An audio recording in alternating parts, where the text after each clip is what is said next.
welcome. You're watching Money9. I'm Sakshi, Batra, and this is Last Tick, a show where we recap for you the day's market action. Also share with you what were the factors that really moved the markets in today's direction and the factors that you need to keep an eye on for tomorrow's trading session as well. Well, what a trading session it has been. 2 consecutive days in a row. The budget rally has continued and the markets are still cheering all the announcements made for the banking sector, for the infrastructure sector, also for the auto space and a whole lot more as well. Let's quickly take you through how the really markets closed today, including the benchmark indices and also the broader markets. Let's talk about the Sensex and the Nifty's performance today. So you can see a 1200 point of jump for the Sensex in today's trading session. It actually closed very close to the 50,000 mark. 49,797 was the closing level of Sensex. That's up 2.5% in trade. Nifty 50 at 14,647 at one point of time intraday. It actually came extremely close, just 20 points away from its all-time highs as well.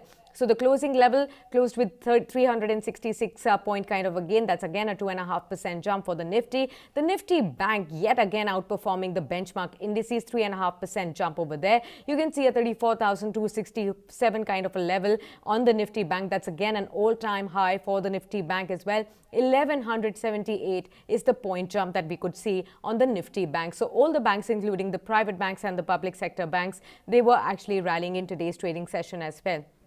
Talking about the broader market space, again, a good side of green is what we can actually see in the broader markets too. Moving in tandem with the benchmark indices, 19,051, the level of the mid-cap index. Also, 18,645 is the level of the small-cap index in terms of the closing level. 420 points gain for the mid-cap, while 292 points gain for the small-cap index as well. So all over, it's a green screen and a very bright green screen at that. Moving on to the sectoral movers, let's see which sectors really moved the markets in today's direction.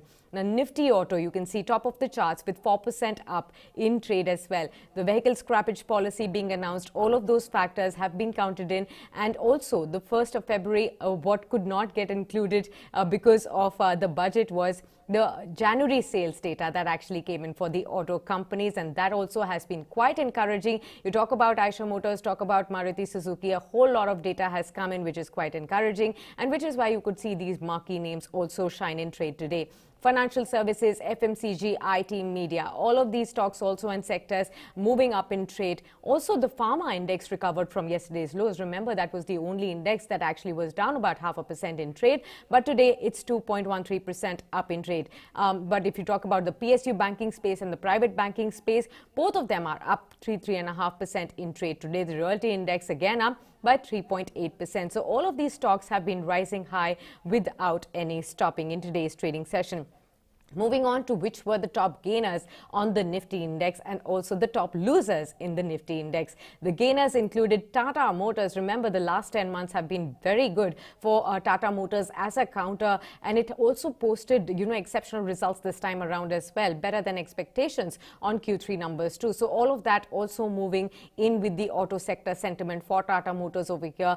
You could see a 16% jump there, and that's a sharp jump. The last trading price was 326 rupees. Shree Cement, of course, the results were good. And you could see the entire infrastructure allied sectors like cement and steel also moving up in tandem today right after the budget announcement. So Shree Cement up there. Ultratech Cement is up over 6,145 rupees. So that's a sharp jump there. State Bank of India still up about 6% in trade, and UPL is also shining away at 5.5% in trade today. Quickly move on to the losers and who were the laggards in today's trading session. Yes, there are a few. HDFC Life down about 2.5% in trade. Bajaj Finserv also down about 2% in trade today at 9,505. Hero MotoCorp also down 1.5%, including Hindustan Unilever. That counter has not been really rising, despite the fact that the markets have really given a big thumbs up to the budget. SBI Life again in the downside counter. You can see just close to 1% loss for SBI Life in today's trading session. But the highlight of today's trading session is the new listing and the new debut that has happened of Indigo Paints. This company, the IPO already had received an overwhelming response. 117 times it was subscribed. The issue price was 1490 rupees. However, there was an expectation that the listing will also be quite sharp, and it has also got the push and the impetus from the market trend that we have been witnessing for the last two trading sessions. So Indigo Paints over there, 109%, 110% kind of a jump you can see from the issue price. It closed at around 3,129 rupees. Also from the issue price of 1,490. Remember, on the first day itself, it has also hit a 20% upper circuit as well. So that's something that you need to remember, and we'll just have to see whether the listing gains will actually continue in the next trading session, that's tomorrow, or not. For now, we've spoken to a whole lot of experts who actually were hoping for some kind of a cool off so that investors could actually buy on dips, since the valuations have run up quite high right on the first day. So anyone looking to actually garner that counter, experts do suggest that you should wait for the stock to cool off a bit and then buy in dips, because the counter is also fundamentally quite backed. Now let's also focus on some of the factors that helped the markets rally in today's trading session. Of course, it was a budget-led rally that continued for the second day in a row. There also was some bit of short covering. Remember, in the run-up to the budget, the previous week, we actually saw 6 consecutive sessions where the markets posted losses of over 1% on an everyday basis. Now, all of that actually got covered. Shorts got covered. Positive Asian market cues definitely helped the market stay buoyant in today's trading session. There were strong gains in the auto, infra, and the banking space. And all of these heavyweights definitely helped the markets to rise in today's trading session. The FIIs have again turned net buyers right after the budget announcements yesterday, and also today as well. We'll get the final data tonight after the markets really close, and we'll be sharing that data with you tomorrow morning. But so far they have turned net buyers, and that's some sentimental positive that you're also seeing over there. Let's also focus on which are the factors you need to keep on your mind and on your radar for tomorrow's trading session as well. So you can actually see there's an RBI MPC meet that begins on February 3rd.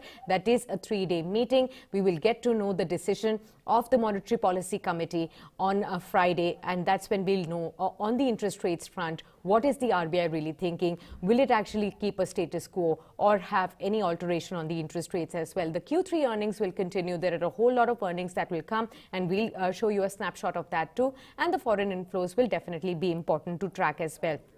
So the results tomorrow would be Adani Enterprises and also Adani Green. Those are the two stocks that you should keep from the Adani belt on your mind. Delta Corp, Jubilant Foods, Deepak Fertilizers, and also Hindustan Copper. PNC Infra, quick heal from the IT space. Ramco Cements will be another counter to watch out for. Remember, the cement space has been quite buoyant, and if the results actually come out good, this counter could also see up move in the trade. Sequence Scientific from the IT space, and then Thermax also from the capital goods space will be some counters that you need to watch out for in tomorrow's trading session. So with that, we wrap this edition of Last Take, but tune into Money9 as more action will unfold. Even in the evening, the budget conclave is still on, and in the evening, we'll be seeing a stellar panel which will discuss about Rupiah, Rozgar and Raftar. So stay tuned for that as well. Thank you very much for joining in.